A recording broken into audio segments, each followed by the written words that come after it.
Hello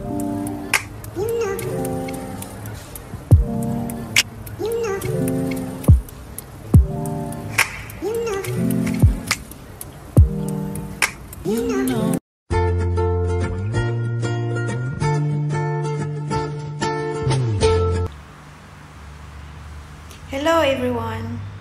Welcome to my channel again, Arnolfo and Inday 13 Bisdak, and today I am going to show you how to cook ikan bilis sambal. So stay tuned guys, and I hope you enjoy watching. Ito na po guys ang aking ingredients na aking ikan bilis sambal. Yan, may tomato, may onion, dried chili, and small dried fish. They call it ikan bilis here in Malaysia, and in Philippines is dilis.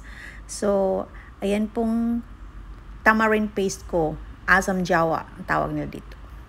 So, nagpakulo na ako ng tubig para palambutin ko na ang aking dried chili. Ayan. Kailangan po siyang palambutin guys yung dried chili para pag nag-blend mo, madali siyang ma-blend, magiging paste, chili paste. Iyan po. Pinapakuluan ko po talaga siya para lumambot. At pagkatapos ko siyang pakuluan, pagkatapos ko siyang palambutin, at tatanggalan ko siya ng seeds. I take out the seeds after I boiled it. So, ayan, tapos ko na siyang pakuluan. Ita-transfer ko na siya sa bowl. Ayan. Tapos, ayan po. Cool down a little bit. And then, later on, you have to prepare our blender. Now, I'm going to blend the dried chili. Pagkatapos ko siyang pakuluan. So, now, ready to blend na ang aking dried chili. Hindi na po siya dried. Is a soft chili na po siya. Ayan guys, binablend ko na siya para magiging chili paste. Ayan. That's how I make chili paste. Ayan po.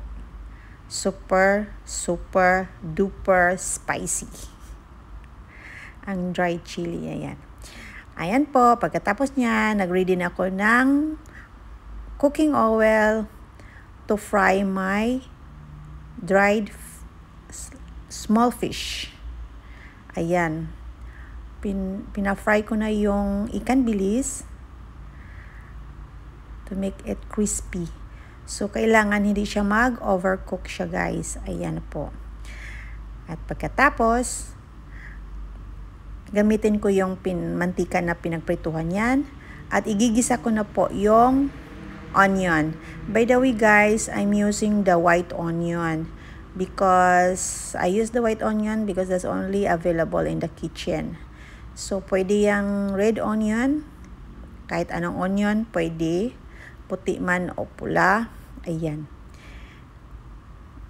Ayan lang kasi ang available yung white onion. Wala na, naubusan ako ng pulang onion. Ayan po ang nilagay ko. So, we saute the onion, and after that, we put the tomato. So, ayan. Nilagay ko na po yung slice of tomato. Ginigisa ko siya. At kailangan maluto siya dyan. Para maluto na mayos yung tomato. Have to cook nicely the tomato. So, yan po lahat ng mga ingredients ko. Pagkatapos ko siyang ginisa, ilalagay ko uli. Susunod niyan, ilalagay ko ang aking chili after that. So, kailangan talagang lutuin ng maayos yung onion and the tomato. Ayan. So, by the way guys, I add the salt a little bit, and ilalagay ko na yung paste, chili paste. Yung biniblend ko ng dried chili. Ayan. I put the chili paste. So, gigisakin ko siya ng gisa. Ayan. So, nag-add po ako kanina ng a little bit of salt and mag-add po ako ng 1 spoon of brown sugar. Brown sugar po ang ina-add ko, ginagamit ko brown sugar. So, a little bit. I add a little bit of salt, 1 spoon of sugar, according to your taste. So, 1 spoon lang po talaga. Kasi, according to your taste, lang po. Ayan, kayo po ang magkocontrol ng taste nyo, salty ba or sweet. Akin, balance lang.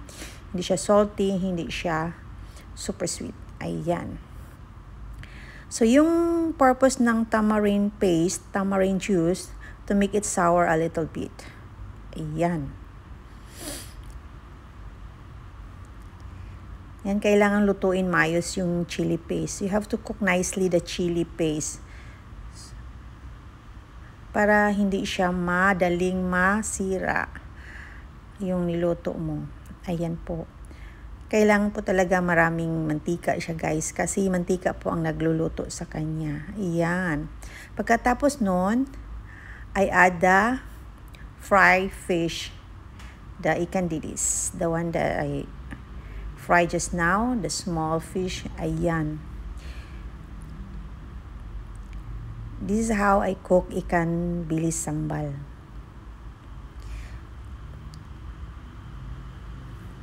So, haluin, mix it nicely. So, in a medium of flame. Ayan po. Yes, ganyan po ang pagluto ko. This is a ikan bilis sambal version of Arnolfo and Inday 13 Bisdak. Ayan. So now I add the tamarind juice, the tamarind paste. Ang tawag na dito is Asam Jawa, right? Asam Jawa. Ang tawag sa Pinas is sampalok. Ayan po. Nilagay ko po ang tamarind paste, the Asam Jawa, to make it sour a little bit.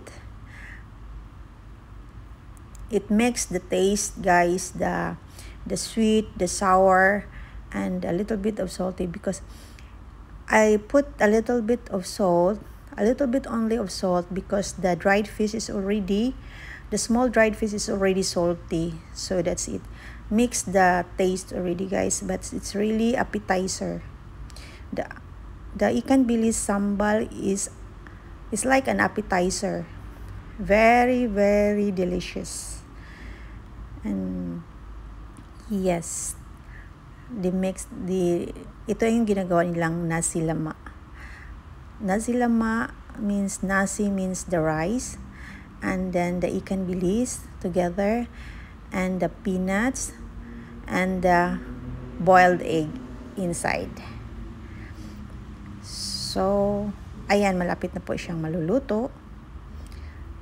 Kailangan ko talaga siyang, pero madali lang pagluto ito, maybe half hour I make this one. So, because I cook it in a medium flame, slowly lang po siyang pagluto niyan para hindi siya masusunog. This is Inday 13 Bisdak cooking, and my partner is Arnolfo, who is singing. So that's why Arnolfo and Inday 13 Bisdak. He is the singer and I am the chef. So we combine each other, Arnolfo and Inday 13 Bisdak. Ayan, malapit na po siyang maluto, guys.